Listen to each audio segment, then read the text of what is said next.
Drone drama at Bengals camp. Mike Petraglia outside Paycor Stadium. Here on Sunday, a gorgeous sunny afternoon. The Bengals return to practice in full pads. The biggest event of the day didn't happen on the grass. It actually happened about 30 to 40 feet up in the air. An unidentified drone came calling and paid a visit to the Bengals camp for about 15 to 20 minutes. And no, it did not belong to the Bengals. So we don't know where the drone came from. It stayed for about 15 to 20 minutes. Bengals security were made aware of the situation, and we don't know at this time who it belonged to. So that is the big drama. We don't know if another team might have been using it to spy on the Bengals. Who knows at this point? All we know is that a drone was up in the air for about 15, 20 minutes, recording Bengals camp practice, which included special teams and some individual drills. So wonder how much they might have gotten out of it anyway. But as for the training camp practice itself, the only big news was Alex Cappa leaving about midway through with some type of minor strain. We presume it to be lower body strain, as assistant coach Frank Pollock, the offensive line coach, acknowledged that after practice and talking with us. He also said that a lot of the offensive line has come a long way, especially the backups. He told me after practice today that that's really where he's noticed the biggest improvement in the offensive line unit as a whole, is that a lot of the offensive linemen behind the starters have come a long way, and they're not just green rookies anymore. They're veterans in that group, and that's going to make a difference, especially if something happens like it did here on Sunday, where Trey Hill has to come up and play right guard, which he did, as Alex Cappa did not leave practice, but he left the 11-on-11 situation. He watched the remainder of practice from the sideline without his helmet on. But Trey Hill served as the starting right guard, or at least right guard, with the first team unit. So that is something to keep an eye on as we move forward here in training camp. Also at practice, it was an eventful end to training camp practice as JaMarr Chase caught a touchdown pass, but he was called for offensive pass interference, so he had to make a catch on the very next play, and that was good for 6 points. Also, T. Higgins made the final catch of 11-on-11s. He had a nice in route from Trevor Siemian, and that was good for 6 points as well. In terms of Cheeto Awuzie, he did get some action finally here on individual and team drills, not full 11-on-11s, but actually in 7-on-7s.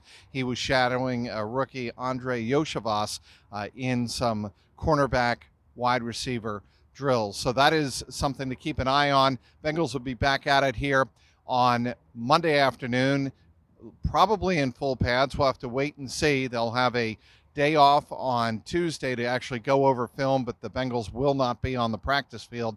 Then on Wednesday, the Green Bay Packers come calling, and that will be a joint practice in full pads. And of course, the Bengals' first preseason game on Friday evening here at Paycor Stadium against Green Bay.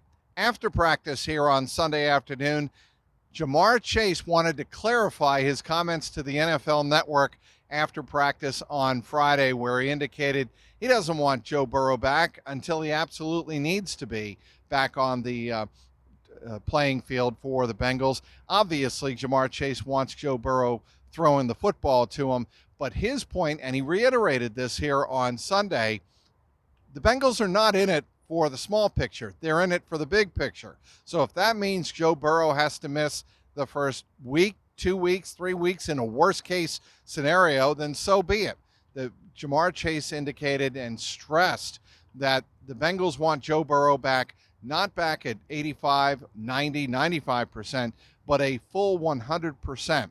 And JaMarr Chase said he was just having fun with a few of the reporters, namely the NFL Network, Andrew Siciliano, and of course, the rest of the network that was there on Brian Baldinger also did that interview. He was just having some fun with them after practice on Friday.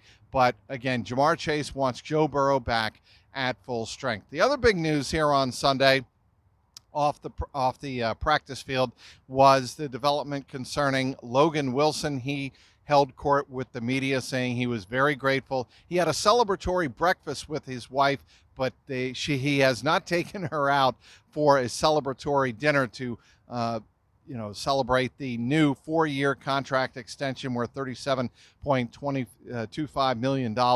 That's, of course, a big moment. The Bengals, Zach Taylor and Lou Anarumo, the defensive coordinator, saying that Logan Wilson is the exact prototype of a Bengal on defense that they want for the foreseeable future, and they've got it with him and Jermaine Pratt as the linebacking core for the next several years.